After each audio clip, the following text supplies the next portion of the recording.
En esta segunda parte del episodio con Luis San Joaquín vamos a hablar de las siguientes 48 horas después del parto. En el episodio anterior tocamos las primeras 24. Para los que no lo escucharon pueden ir un episodio atrás, muy interesante todo lo que desarrolló Luis.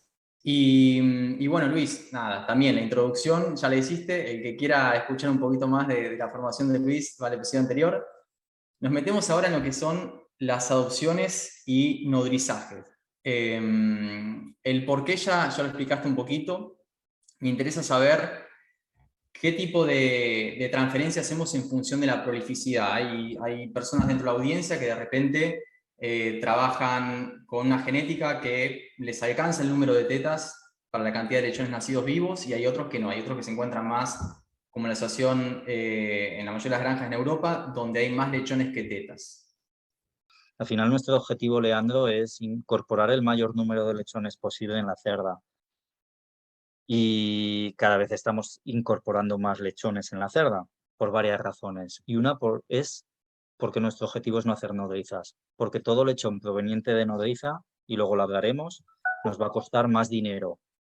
Y al final estamos intentando producir y salvar el mayor número de lechones, pero al menor coste posible. Con lo cual, si soy capaz de incorporar el mayor número de lechones, voy a trabajar así. Con lo cual, genéticas donde tenemos una prolificidad de 15, 15 y medio totales, en los cuales tengo, al menos en Europa, o perdón, al menos en España, entre un 6 y un 8% de nacidos muertos, y luego mortalidad en las primeras 24 horas por algún lechón que nace vivo, pero que no tiene la calidad suficiente. Aunque lo hayamos intentado trabajar bien y manejar bien, tenemos una mortalidad importante en las primeras 24 horas. Entonces, igualaremos a 14 lechones normalmente, con lo cual ya no tendremos que realizar cerdas nodrizas. ¿Qué sucede? Que hay otro tipo de cerdas que nos van a generar más lechones de esos 14. Y como te comentaba antes, tenemos bastantes granjas ya que están pasando de los 20 totales y por encima de los 18 nacidos vivos, con lo cual, por mucho que aguante las 24 horas, si se me mueren 4 lechones en esas primeras 24 horas, vamos muy mal. Con lo cual nos estamos juntando con genéticas que a las 24 horas están en los 17, 17,5 vivos, y vamos a elegir un sistema de adopciones que muchas veces incorporamos más lechones que el número de tetas, ¿vale? Estamos trabajando normalmente con genéticas danesas, donde incorporamos 15 y hasta 16 lechones por cerda a partir de las 24 horas posparto para reducir el número de nodrizas en granja. Y eso es un poco cómo estamos trabajando a nivel de adopciones, trabajando muy bien esa línea de las primeras 24 horas para intentar en la medida de lo posible asegurarnos el mejor consumo de calostro y el más homogéneo por parte de los lechones de la camada, no moviendo nada, disminuyendo las patologías, y a partir de esas 24 horas igualaremos, y dependiendo de nuestra prolificidad igualaremos a 14, a 15 o a 16. Si igualamos a 15 y a 16, intentamos en la mayoría de las ocasiones aportar un sustituto de la leche, aportar un producto lácteo a los lechones para ayudar en esos primeros días y en el arranque, y para que la cerda sea capaz de destetar un mayor número de lechones que las tetas disponibles que posee. Muy bien. ¿Cuál es el rol de la primeriza en todo esto y la carga que uno va a colocarle a esa primeriza? Nosotros intentamos colocarle el mayor número de lechones posible, creando. Existe un estudio muy bonito, creo que es dirigido por Chantal Farmer, donde trabajaban hace años ya poniendo velcro, no sé cómo le llamáis en Argentina o en Sudamérica, pero como un celo en la mitad de las mamas, en la primera lactación, y en la segunda lactación se veía que las mamas que se habían usado en la primera tenían un tamaño y las que habían sido tapadas tenían la mitad de ese tamaño. Hace poco Chantal vino a España y en una conferencia nos dijo que con que 3 días estimulara la mama, ese estímulo ya valía para el parto siguiente. ¿Cuál es nuestro objetivo? Estimular todas las mamas de las primerizas para mantener esa producción de leche para los partos sucesivos. Luego en la gestación pasan muchas cosas, hay nuevo desarrollo mamario, hay vacunaciones, hay patologías, hay partos, etcétera, pero intentamos ese desarrollo mamario para que en los ciclos sucesivos mantener e incrementar esa producción de leche, porque hemos realizado un buen estímulo en el primer parto. Excelente, sí, sí, hay que considerar que a veces la primeriza no es capaz de dar de lactar a 16 lechones y tiene 16 tetas por 24 días, 28 que manejan ustedes, pero es importante asegurar esos primeros 3 días porque le va a ayudar al próximo ciclo, clarísimo. Y luego, yo al menos, y lo hemos comentado en el episodio anterior, el manejo lo hacen las personas. Entonces, yo hablo de mi experiencia y de los manejos que yo hago, pero habrá personas que harán otros que les irán perfecto. Al final depende de cada uno también, y de instalaciones, y de granjas, y de piensos. Pero hay un tema fundamental. Nosotros en Europa destetamos a 28 días, luego la media es 25, 26, porque como la gestación se nos está alargando, pero lo que tenemos que trabajar es muy bien, muy bien, muy bien en la alimentación de ese primer parto en maternidad. Tenemos que alimentar muy bien a esa cerda para que nos pierda el menor porcentaje de músculo y el menor número de milímetros de grasa en ese primer parto, para tener una muy buena segunda gestación y una muy buena prolificidad en el segundo parto. ¿Podemos alargar la lactación? Sí. ¿Puede llevar muchos lechones? Sí, pero que no sea en detrimento de una pérdida excesiva de condición corporal. Muy bien, y sin mencionar marca ni nada, me interesa conocer tu experiencia sobre los sistemas de alimentación automática y qué, digamos, qué incide o qué nivel de incorporación tiene ese tipo de tecnología en las granjas en las que vos trabajás. Marcas, te puedo decir que todas van bien. Por lo menos en España ha habido una introducción muy importante, porque también es verdad que los precios han sido muy buenos en los últimos 2, 3 años, y se ha ampliado la cabaña porcina. Ha habido un incremento en el censo y ha habido un incremento en granjas grandes. Es una opinión, pero en mi opinión cada vez tenemos más problemas para encontrar gente en las granjas, con lo cual un sistema mecanizado nos ayuda muchísimo, muchísimo. Es verdad que necesitamos gente que sepa usar la electrónica y que sepa trabajarla bien, ¿vale? Pero es verdad que ha habido un incremento en los dosificadores electrónicos en maternidad, y para mí son todo ventajas, porque estamos consiguiendo dividir la ración de la cerda en varias comidas, de lo cual antes no era imposible. Estamos aumentando el consumo de agua, con lo cual también aumentamos la producción de leche. Y con estos sistemas, y nosotros tenemos estudios, estamos viendo que somos capaces de aumentar el peso al destete aproximadamente en nuestros trabajos unos 300 gramos, y estamos aumentando la prolificidad de la cerda, porque también estamos consiguiendo que las cerdas nos consuman más en maternidad. Y todos sabéis que a partir del día 10, 12 de lactación se produce la foliculogénesis. Los folículos ya empiezan a aumentar el tamaño, están parados por la prolactina, pero están ahí. Y entonces, cuanto mejor se alimenta la cerda, esos picos de insulina del pienso harán que por FSH, LH tenga mayor tasa de ovulación. Y eso es muy importante para el ciclo siguiente. Con lo cual, los dosificadores electrónicos nos están ayudando a que las cerdas coman bien, a que haya un mejor peso al destete y a que haya una menor pérdida de condición corporal y más lechones en el siguiente ciclo. El porcentaje de introducción, no te lo sé decir, Leandro. Igual me lo invento totalmente, igual es un 20%. Lo que sí que es verdad que hay un incremento muy importante en el último tiempo. Perfecto, perfecto. Más que clara tu opinión, Luis. A la hora de seleccionar una nodriza, ¿en qué caracteres vos te fijás que no pueden faltar? Bueno, la teoría es muy fácil. Luego hay que elegirla. Yo siempre digo, Leandro, que es como tirar un penalti. Realmente el que lo falla es el que lo tira. El que está en el sofá criticando es muy fácil criticar. Entonces, una nodriza para mí es difícil. Hace falta que la gente tenga experiencia, y al final tú hablas con gente y ves ganaderos y ganaderas que realmente conocen a las cerdas y tienen muchas más posibilidades de acertar. Yo creo que al final es el carácter maternal el que nos lo tiene que indicar. Que sea una cerda tranquila, que sea una cerda que enseñe las mamas, que sea una cerda que se está comiendo muy bien la ración, por supuesto que sea una cerda que ha tenido un buen parto y que lleva una buena camada. Y cuando tú observas esas cerdas va a ser mucho más fácil que aciertes. Pero a veces tú ves todos esos factores y también fallas. Pero es más fácil acertar cuando todos esos condicionantes se cumplen. Perfecto, perfecto. Y metiéndonos en los tipos de nodrizajes, hay diferentes maneras, digamos, de lidiar con ese excedente de lechones, por así decirlo, o esos lechones que superan la cantidad de tetas. ¿Qué tipo de metodologías conoces vos? Principalmente hay dos sistemas de nodrizas. Hicimos un estudio económico hace 5 o 6 años, no sé, el tiempo pasa muy rápido, y vimos que los lechones procedentes de nodrizas costaban más en matadero que los que estaban en una cerda normal sin realizar ningún cambio, salvo los que realizábamos en las primeras 24 horas de vida. Con lo cual, nuestro objetivo es disminuirlas para disminuir el coste de nuestros clientes y su coste de producción. A partir de ahí tenemos dos sistemas principales. Uno serían las subidas de camada, que es me sobran lechones, y lo que voy haciendo es moviéndolos a bandas anteriores.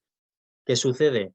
Que yo de esta manera, las ventajas es que yo tengo la maternidad llena de cerdas, pero voy subiendo lechones hacia bandas anteriores, con lo cual estoy reduciendo la edad al destete y por lo tanto el peso al destete. Y eso en Europa es importantísimo, porque el peso al destete ya es menor en este tipo de genéticas, por lo que comentábamos antes del peso al nacimiento. ¿Cuál es el otro sistema? Trabajar con huecos vacíos. ¿Cuál es la desventaja principal de un hueco vacío en maternidad? Que para tener un hueco vacío en maternidad yo no he cubierto esa cerda. Y si estoy trabajando con un 10% de nodrizas, un 10% de cubriciones no las haré.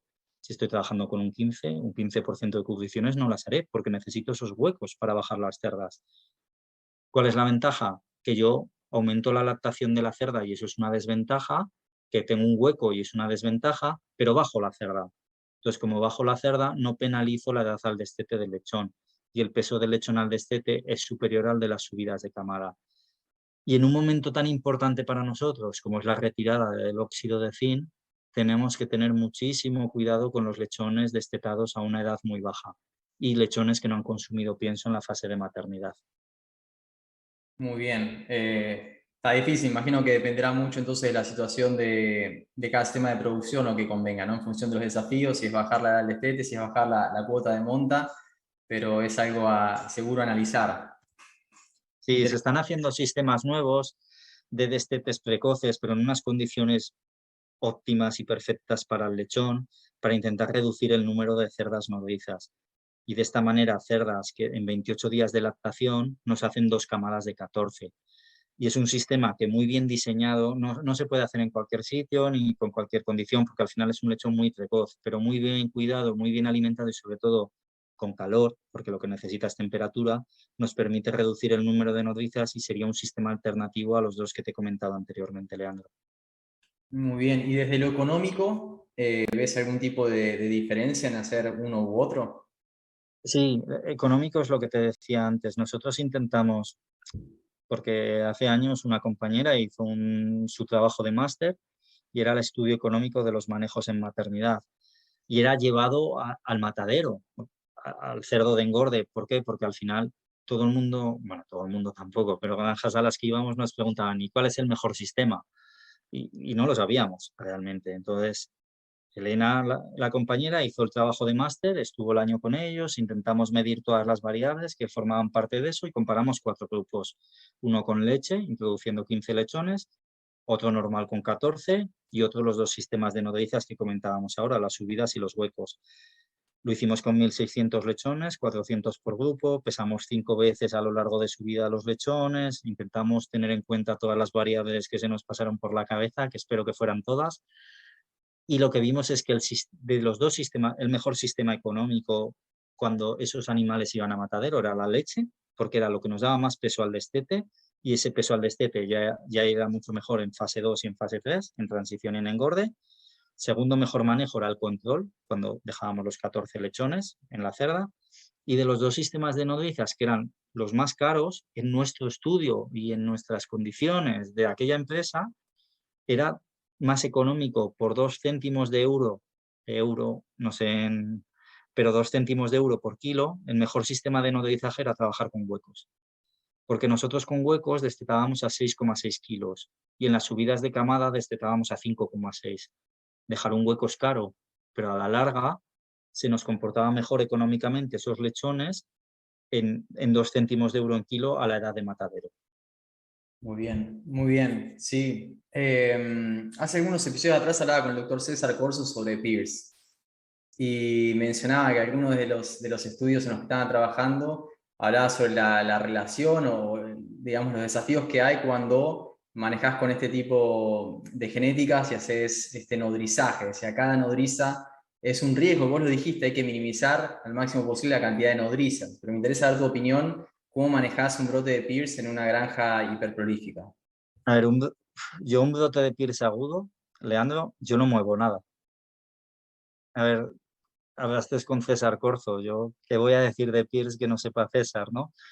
Pero al final, o sea, al final hay un estudio muy bonito de la Universidad de Ghent, de Gante, que te habla de la prevalencia del Pierce en función de cómo realizas las adopciones de los lechones, en un brote, en una viremia.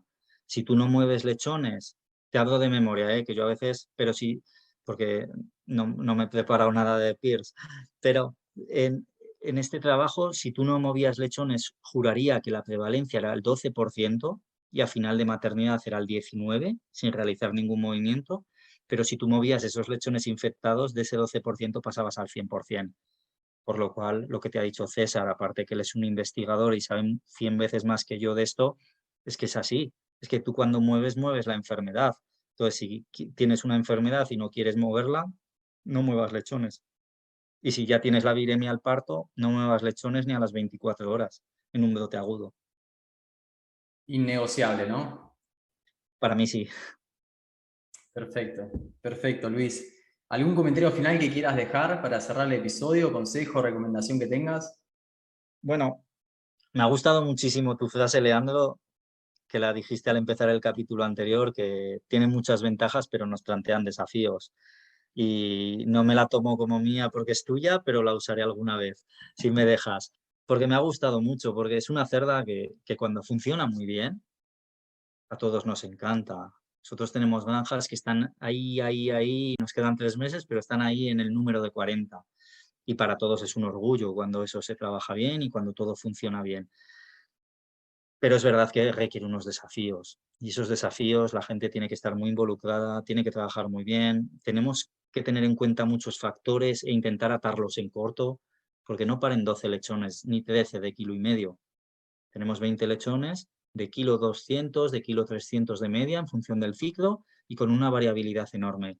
Y granjas con un 15 un 20% de lechones por debajo de un kilo. Entonces, nos supone muchos desafíos, supone un esfuerzo muy grande, pero ese esfuerzo bien planteado y bien realizado, yo creo que da una recompensa alta.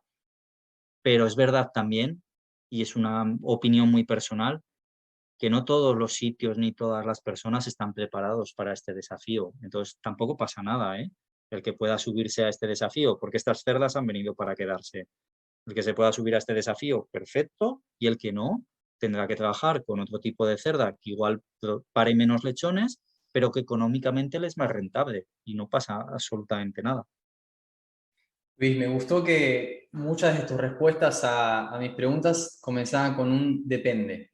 A veces nosotros en esta competencia de destetados por cerda al año, lo primero que preguntamos cuando vemos un número interesante es ¿con qué genética trabajás? Y es importante aclarar que el equipo que está en esa granja, ¿no? En la formación, la motivación, la dedicación que tengan hacia ese número, hace que ese número, digamos, se exprese. Entonces, no se puede traspolar de una granja a la otra fácilmente. Así es. Perfecto, perfecto, Luis. Bueno, me encantó tenerte en el episodio, te agradezco mucho, muy buena información. Y ojalá, bueno, vamos a repetir, seguro vamos a repetir porque ya lo dijiste en un principio, mucho manejo, reproducción y tenemos mucho, mucho para aprender de vos. Así que te agradezco mucho tu participación. Gracias a ti, Leandro. Abrazo grande.